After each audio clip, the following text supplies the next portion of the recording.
안녕하세요. 우리의 삶과 신앙에 깊은 울림을 주는 지혜의 숲을 함께 거니는 시간입니다.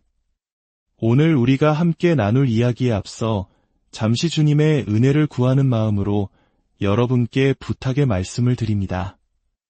이 채널의 이야기가 여러분의 마음에 와 닿는다면 좋아요와 구독을 통해 이 지혜의 여정에 동참해 주십시오. 여러분의 작은 손길 하나하나가 하나님의 말씀과 진리가 더 많은 영혼에게 닿을 수 있도록 돕는 귀한 씨앗이 됩니다. 이 영상을 보시는 모든 분들의 삶에 주님의 평강이 가득하기를 기도합니다. 자, 그럼 오늘 우리의 깊은 사색의 주제로 들어가 보겠습니다. 바로 자유의지입니다. 우리는 이 말을 참 많이 사용합니다. 그건 내 자유의지야. 인간에게는 자유의지가 있어. 하지만 우리는 이 자유의지라는 단어가 진정으로 무엇을 의미하는지 깊이 생각해 본 적이 있을까요? 하나님께서 우리에게 주신 이 의지라는 것은 과연 어떤 성격을 가지고 있을까요? 오늘은 이 중요한 주제를 함께 탐구해 보고자 합니다.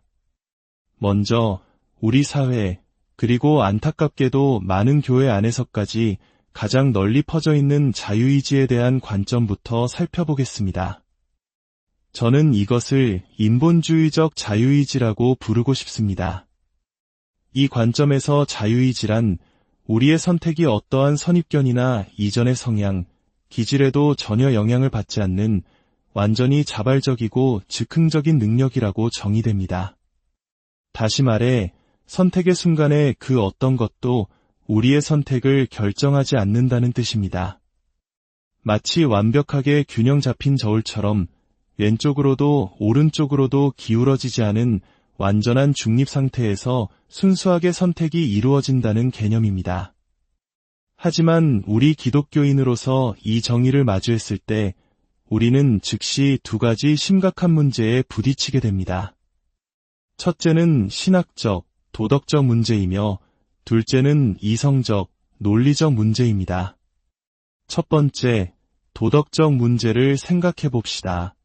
만약 우리의 선택이 정말 아무런 사전 경향이나 의도 없이 순수하게 즉흥적으로 일어나는 것이라면 그 선택에 어떤 도덕적 의미를 부여할 수 있을까요?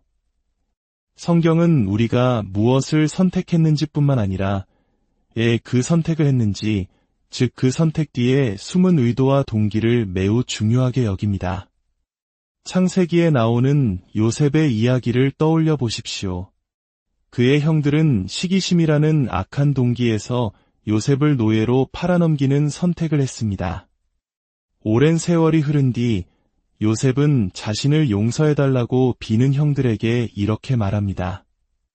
형님들은 나를 해치려 하였지만 하나님께서는 그것을 선으로 바꾸셔서 오늘날 많은 사람의 생명을 구원하게 하셨습니다. 여기서 우리는 똑같은 사건을 두고 두 가지 다른 선택과 의도를 봅니다. 형들의 선택은 악한 의도에서 비롯되었고 하나님의 선택은 모든 것을 합력하여 선을 이루시는 거룩하고 의로운 의도에서 비롯되었습니다. 이처럼 하나님께서는 우리의 행동 그 자체뿐만 아니라 그 행동의 뿌리가 되는 마음의 동기, 즉 내면의 의도를 살피십니다. 그런데 만약 인본주의적 관점처럼 우리의 선택에 아무런 내적 동기나 의도가 없다면 그 행동은 선하지도 악하지도 않은 그저 의미 없는 사건에 불과하게 될 것입니다. 두 번째 문제는 더욱 근본적입니다. 과연 그런 선택이 실제로 가능한가 하는 이성적인 문제입니다. 어떠한 사전 성향이나 경향, 이유도 없이 선택을 할 수 있는 존재가 있을까요? 완벽한 중립 상태의 의지. 이 개념이 매력적으로 들리는 이유는 우리의 의지가 선과 악, 그 어디에도 치우치지 않았다는 느낌을 주기 때문입니다. 하지만 정말 그럴까요? 루이스 캐럴의 소설 이상한 나라의 앨리스에 좋은 비유가 나옵니다. 앨리스는 숲속에서 갈림길을 만납니다. 왼쪽으로 가야 할지 오른쪽으로 가야 할지 망설이고 있을 때 나무 위에서 희죽희죽 웃고 있는 채셔 고양이를 발견합니다. 앨리스가 묻습니다. 어느 길로 가야 할까? 고양이는 되묻습니다. 그건 내가 어디로 가고 싶은지에 달렸지. 앨리스는 대답합니다. 어디로 가야 할지 모르겠어. 그러자 고양이는 이렇게 말하죠. 그렇다면 어느 길로 가든 상관없겠네. 생각해 보십시오. 가고 싶은 곳이라는 목적, 즉 의도나 욕구가 없다면 왼쪽 길과 오른쪽 길 중 무엇을 선택해야 할 아무런 이유가 없습니다. 사실 앨리스에게는 왼쪽, 오른쪽 길 외에도 왔던 길로 되돌아가거나 그 자리에 그냥 서 있는 선택지도 있습니다. 만약 앨리스의 의지가 완벽하게 중립적이어서 4가지 선택지 중 어느 것에도 조금의 끌림도 느끼지 못한다면 그녀는 어떻게 될까요? 아마 아무런 선택도 하지 못하고 그 자리에서 마비된 채 서 있을 것입니다. 결국 아무런 원인 없는 즉흥적인 선택이란 마치 마술사도 없고 모자도 없는데 허공에서 토끼가 튀어나오는 것과 같습니다. 즉, 원인 없는 결과이며 이는 이성적으로 불가능합니다. 그렇다면 성경적인, 기독교적인 자유의지는 무엇일까요? 이 주제에 대해 역사상 가장 위대한 통찰을 보여준 신학자 중 한 명은 바로 18세기 미국의 신학자 조나단 에드워즈입니다. 그는 자신의 저서 의지의 자유에서 이렇게 정의합니다. 자유의지란 마음이 선택하는 것이다. 이 말은 우리의 의지가 마음과 분리되어 독립적으로 움직이는 것이 아니라 마음과 불가분하게 연결되어 있다는 뜻입니다. 우리는 마음이 생각하고 판단하는 것 없이 도덕적 선택을 하지 않습니다. 우리의 마음이 여러 선택지들을 인식하고 그중 하나를 다른 것보다 더 선호할 때, 즉 마음에 욕구가 생길 때 비로소 선택이 이루어집니다. 마음이 바람직하다고 여기는 것을 의지가 선택하도록 이끌리는 것입니다. 이것을 바탕으로 에드워즈는 자유의지의 철칙이라고 부를 수 있는 중요한 원리를 제시합니다. 자유로운 도덕적 행위자는 선택의 순간에 자신이 가진 가장 강한 성향을 따라 항상 행동한다. 쉽게 말해 우리는 항상 우리의 욕구를 따라 선택하며 그 순간 가장 강한 욕구를 따라 선택한다는 것입니다. 우리가 죄를 짓는 순간을 생각해 봅시다. 그 행동이 의미하는 바는 무엇일까요? 바로 그 죄를 짓고자 하는 욕망이 그 순간만큼은 그리스도께 순종하고자 하는 욕망보다 더 강했다는 증거입니다. 만약 그리스도께 순종하려는 욕망이 더 강했다면 우리는 죄를 짓지 않았을 것입니다. 우리는 선택의 순간 항상 가장 강한 욕구, 가장 강한 성향을 따릅니다. 물론 우리는 때로 정말 원하지 않았는데 어쩔 수 없이 했다고 말하며 외부의 강압을 경험하기도 합니다. 길에서 강도가 총을 겨누며 돈을 내놓을래, 목숨을 내놓을래? 라고 협박하는 상황을 상상해 봅시다. 강도의 협박은 제 선택지를 단 2개로 줄여버렸습니다. 평소라면 누구에게도 제 지갑을 주고 싶지 않았을 겁니다. 하지만 총구가 제 머리를 겨누는 순간 돈을 잃더라도 살고 싶다는 욕구가 죽음의 공포보다 훨씬 더 강해집니다. 그래서 저는 지갑을 내어주는 선택을 합니다. 이 선택은 강요받았지만 그 순간 살고 싶다는 제 가장 강한 욕구에 따른 자유로운 선택이기도 한 것입니다. 그렇다면 사도 바울이 로마서에서 나는 내가 원하는 선한 일은 하지 않고 도리어 원하지 않는 악한 일을 합니다. 라고 한탄한 것은 어떻게 이해해야 할까요? 이것은 에드워즈의 법칙에 대한 반박처럼 들립니다. 하지만 바울은 여기서 의지의 작동 원리를 기술적으로 설명하려는 것이 아니었습니다. 그는 모든 그리스도인이 겪는 내면의 깊은 갈등을 표현하고 있는 것입니다. 우리 안에는 그리스도를 기쁘시게 하고자 하는 선한 욕망이 분명히 존재합니다. 그러나 동시에 죄의 유혹이 다가올 때 그 죄를 향한 욕망이 불타오르며 선한 욕망을 이겨버리는 순간이 있습니다. 그 순간 우리는 죄를 향한 더 강한 욕망에 따라 자유롭게 죄에 굴복하는 것입니다. 이 모든 것을 종합해 볼 때 우리는 역설적인 결론에 도달합니다.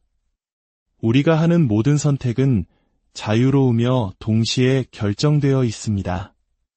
이 말이 모순처럼 들릴 수 있습니다. 어떻게 자유로우면서 동시에 결정될 수 있을까요? 여기서 결정된다는 것은 외부의 힘에 의해 조종된다는 운명론을 의미하는 것이 아닙니다. 우리의 선택을 결정하는 것은 바로 우리 자신의 욕구와 성향입니다. 이것을 우리는 자기결정이라고 부릅니다. 자기결정은 자유의 부정이 아니라 자유의 본질 그 자체입니다. 나 자신이 원하는 바를 선택할 수 있는 것, 그것이야말로 진정한 자유의 의미이기 때문입니다. 이제 우리는 죄인의 문제의 핵심에 다다릅니다. 타락한 인간의 문제는 선택하는 능력을 잃어버린 것이 아닙니다. 죄인들도 여전히 생각하고 욕망하며 선택합니다. 문제는 그들의 마음 깊은 곳에 있는 욕망의 뿌리가 부패했다는 것입니다. 타락한 마음은 본성적으로 하나님보다 죄를 더 욕망합니다. 죄인들은 죄를 짓고 싶어 하기 때문에 죄를 짓습니다. 그러므로 그들은 자유롭게 죄를 짓는 것입니다. 죄인들은 그리스도를 거부하고 싶어 하기 때문에 그분을 거부합니다. 그러므로 그들은 자유롭게 그분을 거부하는 것입니다. 한 사람이 하나님께 긍정적으로 반응하고 그리스도를 선택하기 위해서는 먼저 그 마음에 하나님을 향한 욕구가 있어야만 합니다. 이것이 바로 조나단 에드워즈와 교부 어거스틴이 구분했던 지점입니다. 인간은 누구나 생각하고 말하고 걷는 자연적 능력을 가지고 있습니다. 하지만 타락으로 인해 스스로 위로움을 행할 수 있는 도덕적 능력을 상실했습니다. 어거스틴의 표현을 빌리자면 우리는 선택하는 의지는 여전히 가지고 있지만 죄의 노예가 되어 하나님을 자유롭게 선택할 수 있는 진정한 자유를 잃어버린 것입니다. 예수님께서 말씀하셨습니다. 좋은 나무가 나쁜 열매를 맺을 수 없고 나쁜 나무가 좋은 열매를 맺을 수 없다. 우리의 내면, 즉 우리의 욕망과 성향이 자리한 마음의 밭이 오염되었기에 우리의 선택이라는 열매 또한 부패할 수밖에 없는 것입니다. 오늘 우리는 자유의지에 대한 깊은 탐구를 함께 했습니다. 세상이 말하는 막연한 자유가 아니라 우리의 마음과 욕구에 깊이 뿌리내린 선택의 원리를 살펴보았습니다. 그리고 타락한 인간의 의지가 스스로 하나님을 선택할 수 없는지에 대한 슬픈 진실과 마주했습니다. 그렇다면 우리에게는 희망이 없는 것일까요? 결코 그렇지 않습니다. 바로 이 지점에서 우리 자신의 힘이 아닌 하나님의 은혜가 역사하기 때문입니다. 우리의 죽은 마음에 하나님을 향한 새로운 욕구를 심어주시고 죄를 미워하고 의를 사랑하는 마음으로 변화시켜주시는 성령님의 역사가 시작되는 곳이 바로 여기입니다.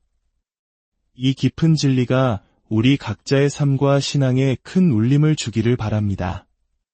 진정한 자유는 내 마음대로 하는 것이 아니라 하나님께서 주신 새로운 마음으로 기쁘게 하나님을 선택하는 것임을 기억하며 그 은혜 안에서 참된 자유를 누리시는 저와 여러분이 되기를 소망합니다. 주님의 은혜와 평강이 여러분과 항상 함께 하시길